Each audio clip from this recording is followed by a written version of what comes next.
Emmanuel Macron, lui, est à Londres. Visite d'État avec la Première Dame sur le thème du renforcement de l'entente cordiale. Le président est arrivé sur place à la mi-journée, accueilli sur la base de Northolt par le prince William, son épouse Kate. Direction ensuite Windsor, réception par le roi Charles III, la reine Camilla, avec qui le couple a notamment défilé en carrosse dans les rues de Londres. Partons tout de suite rejoindre l'envoyé spécial d'Europe 1, Arthur Delaborde. Bonsoir Arthur.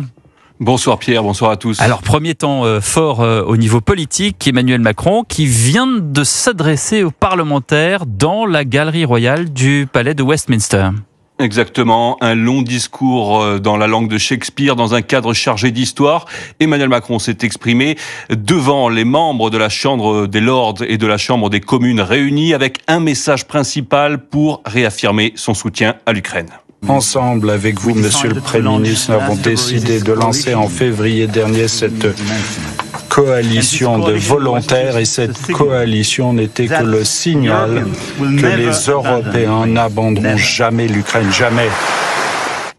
Plus largement, le chef de l'État appelle la France et le Royaume-Uni à travailler ensemble pour défendre l'ordre international issu de la Seconde Guerre mondiale, affirmant que les deux nations, membres permanents du Conseil de sécurité de l'ONU, ont un rôle clé à jouer. S'il a qualifié le Brexit de profondément regrettable, le président français a tenu à dire qu'il en respecte le choix.